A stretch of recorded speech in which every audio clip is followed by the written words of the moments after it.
Seja muito bem-vindo ao Ouro Porco, um canal de dois amigos que tem muito para falar e pouco a acrescentar. Eu sou o Sequeto, trato aqui dos assuntos do Palmeiras. Hoje, novamente, eu estou aqui sem o Clebinho, em função de algumas questões familiares em que eu estou passando. Nossos horários não têm se encontrado para gravações. Então, por um tempinho aí, talvez a gente grave mais de forma isolada.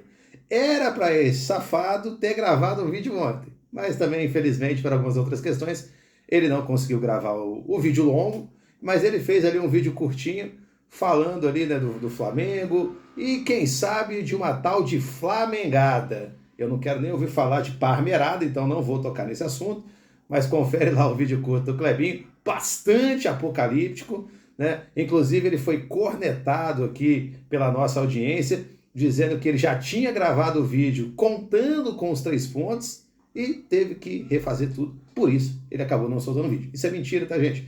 Clebinho devia contar com os 3 pontos mesmo, porque o flamenguista é soberbo. Mas ele não tinha gravado nada antes, né? Ia gravar ontem, mas acabou não dando. No vídeo de hoje, eu venho falar de Libertadores. Lembrando que eu estou gravando na terça-feira e os jogos só começam a partir da quarta-feira. Mas talvez esse vídeo não suba hoje ainda. E vou acabar tocando também no assunto aí Brasileirão, né? A última rodada, porque uma coisa tem a ver com a outra que está acontecendo agora. Mas antes de entrar aí no assunto do vídeo, peço a você que não é inscrito, se inscreva no canal por gentileza, né? Comente, curta os nossos vídeos para a gente trocar sempre aquela resenha e também se inscreva nas nossas redes sociais, o TikTok, o Instagram e o X, @uruporco. Meus amigos, tá chegando a quarta-feira, rodada de volta das quartas de final da Libertadores da América, e torcedores aí de Palmeiras, Flamengo e São Paulo estão extremamente apreensivos. Eu acho que é a primeira vez que eu vejo ali Flamengo e Palmeiras, né, disputando ali a mesma fase da competição, e o flamenguista está mais apreensivo do que o palmeirense, o que não é normal, né? Geralmente o flamenguista ele tem aquela expansividade, a soberba mais natural, e o palmeirense é sempre muito pessimista com o que vai acontecer, sempre achando que o Palmeiras vai jogar mal. E agora eu estou vendo exatamente o movimento ao contrário. O palmeirense está muito otimista em função do que o time vem jogando aí nos últimos jogos, principalmente contra o River no Monumental. E o flamenguista que estava super otimista em função aí dos 2 últimos resultados, né? Porque contra o Estudiantes o Flamengo jogou muito bem, mas o resultado não foi aquilo que poderia ter sido. E o resultado contra o Vasco da Gama, o flamenguista está um pouco apreensivo. O Felipe Luiz já sofreu mais algumas críticas. Eu já vi algumas críticas aí nas redes sociais com relação ao Pedro perder gol. Vi crítica com relação ao Rossi, né, que eu acho que errou, mas acho que jogar um empate na conta dele também é demais, que ele fez ali também uma excelente defesa no primeiro tempo, que o Vasco já poderia ter aberto o placar antes. Então, tem algumas questões aí. Claro que eu vou começar aí pelo Palmeiras, né? O Palmeiras enfrenta o River Plate quarta-feira às 9h30 em casa, no Allianz Parque, e o que o palmeirense espera é que o Palmeiras entre com o mesmo espírito, que não demore, que não entre de salto alto achando que já venceu, porque a gente lembra daquele jogo de volta lá da Libertadores de 2020, então o palmeirense está muito apreensivo. É claro que esse Palmeiras é melhor do que aquele, e esse River é pior do que aquele, né? Mas tudo pode acontecer. Futebol, o River não é um time ruim, né? Pelo contrário, é um time bom, perde muito pouco, e a vantagem é uma vantagem mínima, né? Só um gol de diferença, então o Palmeiras não pode bobear mesmo. Pelo que eu andei vendo aí na mídia que cobre o Palmeiras deve ter praticamente o mesmo time que enfrentou o River lá, né? Então vai vir aí com o Everton. A lateral direita é talvez a única dúvida, né? Porque o Kelvin sofreu um trauma no pé, treinou separado aí já nessa segunda-feira. Então pode ser que o Giai pinte ali pela direita. Aí Murilo, Gomes, Piquerez, Aníbal, Evangelista, Andréas, Felipe Anderson e a dupla Flaco Roque, né? Que não pode faltar em hipótese alguma. Então o Palmeiras deve ir a campo aí, basicamente a sua força máxima. Não acredito que o Kelvin vai ter condições de jogo.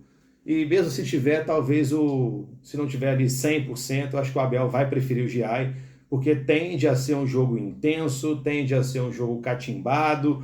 O River vai tentar explorar também as deficiências da defesa do Palmeiras. Então acho que o Giai pode ser até um reforço. O Giai joga quase como um terceiro zagueiro, né? O Palmeiras perde muita profundidade sem o Kelvin, mas aparentemente aí vai ser o time que vem a campo. E o Palmeiras praticamente vai vir com a bateria cheia, né? Porque o Palmeiras poupou todo mundo, exceto o goleiro Everton, contra o Fortaleza. Então, o Palmeiras vai vir aí com o tanque cheio. Ali no segundo tempo, o Palmeiras colocou a cavalaria, né? Entrou o Vitor Roque, entrou o Flaco, entrou o Evangelista, e entrou o Andrés Pereira, que fez 2 golaços, né? Mostrando o seu cartão de visitas. E o Palmeiras ganha muito, cara, com ele jogando ali, né? Porque ele tem um poder de marcação, mas ele sabe sair muito bem jogando. E esse chute de fora de área, que estava fora da área, não estava faltando muito para o Palmeiras. Ele fez 2 gols assim. Então o palmeirense ficou bastante otimista ao ver ali os 2 gols que ele fez contra o Fortaleza. É claro ali que no Brasileiro, acho que o Palmeiras, entre o que o São Paulo enfrentar e o que o Flamengo enfrentar, o Palmeiras tinha o jogo mais tranquilo dos 3, né? O Fortaleza, que não vem bem em casa. Não vou entrar em polêmica de pênalti, isso é a questão do jogo. Para mim nem tem polêmica, para mim foi pênalti. Mas a questão é que os outros times tinham clássicos, né? O São Paulo tinha o Santos, o Flamengo tinha o Vasco, e o Palmeiras poderia rodar mais o elenco mesmo, né? Tinha uma chance maior de vitória, e aí por isso poupou todo mundo e deu muito certo. Então o Palmeiras não vai poder reclamar de bateria cheia, né? Os jogadores estão descansados para poder enfrentar aí o River Plate, e a gente espera que seja um excelente jogo para o nosso Palmeiras. O Flamengo, contra o Estudiantes no primeiro jogo, jogou demais, jogou muito bem. O resultado não diz o que foi o jogo. Todas aquelas polêmicas de arbitragem, inclusive eu já falei no vídeo anterior. Só que o resultado, o 2-1 ali, ele ficou bem indigesto, né? E o Flamengo agora vai jogar lá na Argentina. E o Estudiantes está tentando criar aquele climinha de guerra, aquele climinha de Libertadores que a gente tanto gosta. E aí, a partir disso, se o Flamengo cair nessa pilha, né, de entrar, de esquecer o futebol e ir para a guerra, eu acho que o Flamengo só tem a perder e o Estudiantes só tem a ganhar. Porque time por time, o Flamengo é muito mais time que o Estudiantes. Inclusive, eu vi ali, né, parece que o Jorginho já volta, então o Flamengo deve ter ali o seu meio de campo com força máxima, ele não vinha jogando há um tempo, que é um problema que o Flamengo tem, né? O Flamengo contratou muitos bons jogadores, mas são jogadores mais veteranos, né? Alessandro, Danilo, né? O próprio Jorginho. Então, assim, invariavelmente a questão física vai pegar um pouco mais, enquanto o Palmeiras contratou os jogadores mais jovens, né? Então você vê que o Palmeiras o time está mais tinindo fisicamente do que o time do Flamengo nesse exato momento. E em função de não ter conquistado aquele resultado violento que poderia ter sido contra o Estudiantes e ter empatado o clássico com o Vasco, né, acho que a torcida do Flamengo tem hora que ela fica mal acostumada. Tudo bem que o Vasco não ganha do Flamengo no Brasileiro há, sei lá, 10 anos, que é um negócio desse que eu vi, mas é um clássico, cara. E é lógico que o Vasco ia endurecer. O Vasco tem endurecido todos os clássicos para todos os times cariocas. Né? Foi assim com o Botafogo e foi assim com o Flamengo. E o Vasco não tem um time ruim. Né? O Vasco tem um time bom. Às vezes dá muito mole, mas não é um time horroroso. Então acho que o Flamengo fica ali mal acostumado.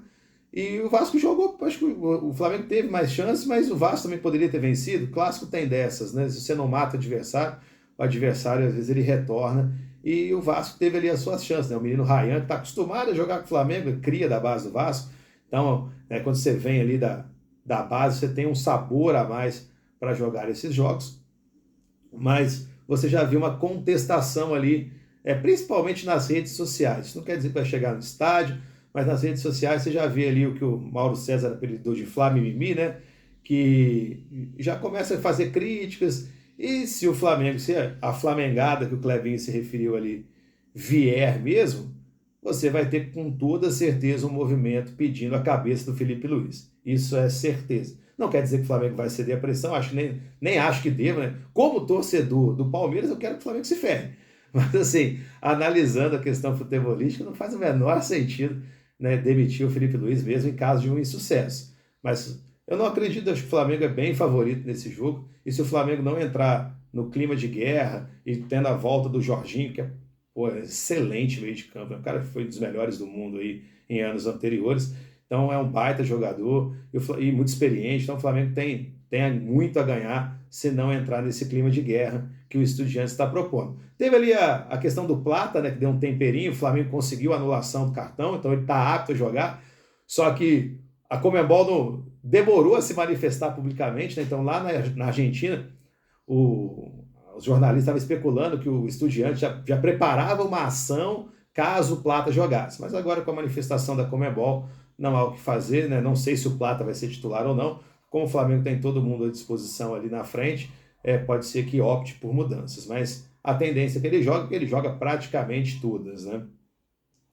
E por fim, a gente chega naquele clube brasileiro que tem a tarefa mais complicada. Né? Na quinta-feira joga antes do Flamengo, o Flamengo joga às 9h30, e às 7 horas da noite o São Paulo recebe a LDU, tendo que descontar uma desvantagem de 2-0. Assim como o Flamengo contra o Vasco poupou meio time, né? E o Flamengo tem dado uma prioridade para o brasileiro mesmo. Agora o São Paulo também, assim como o Palmeiras, te deu uma priorizada na Libertadores, poupou praticamente todo mundo no clássico contra o Santos. Né? E o Santos, desesperado, aproveitou, vence por 1-0 com o gol do Guilherme, que vinha sendo bastante contestado lá também. E agora o São Paulo vai tentar ir com o que tem de melhor, talvez, né, talvez até com Lucas e Oscar. O Oscar chegou a ser cogitado para estar no banco ali contra o Santos, mas preferiu não segurar, parece que já está apto a jogar, e o Lucas ali estava terminando a sua recuperação. Então tem uma expectativa dos dois estarem ali pelo menos no banco e quem sabe entrar se o time precisar ali de uma experiência, né, no segundo tempo. Então o São Paulo vai tentar vir com essa força, vai tentar usar o Morumbi. O São Paulo vinha muito bem, né, antes da derrota para a LDU, eram vários jogos de vencibilidade, mas não é um time muito forte o time do São Paulo, cara. Assim, tem alguns jogadores ali que decidem, como é o caso do Luciano, mas não é um time com muitas opções. E a LDU deve vir fechadinha, tentando sair nos contra-ataques, não vai se expor muito, porque tem um 2-0 a favor. E a gente vai ver como é que vai ser esse São Paulo, com a sua torcida empurrando, para tentar furar uma provável retranca da LDU do Thiago Nunes, né, cara? E o Thiago Nunes perambulando aí pela América, fazendo um bom trabalho na LDU e podendo levar essa LDU aí à semifinal. Que é o que eu espero, mas quem sabe aí também Palmeiras e São Paulo não possam fazer um clássico na semifinal se os dois passarem, né? Já aconteceu, né, dos dois se enfrentarem em Libertadores, algumas vezes, né, 3 vezes, a gente tem um retrospecto muito ruim contra o São Paulo. Então, pra gente, é melhor se o Palmeiras passar, enfrentar a LDU. Muito bem, meus amigos, se você chegou até aqui, não se esqueça de curtir e comentar o vídeo. Muito obrigado e valeu!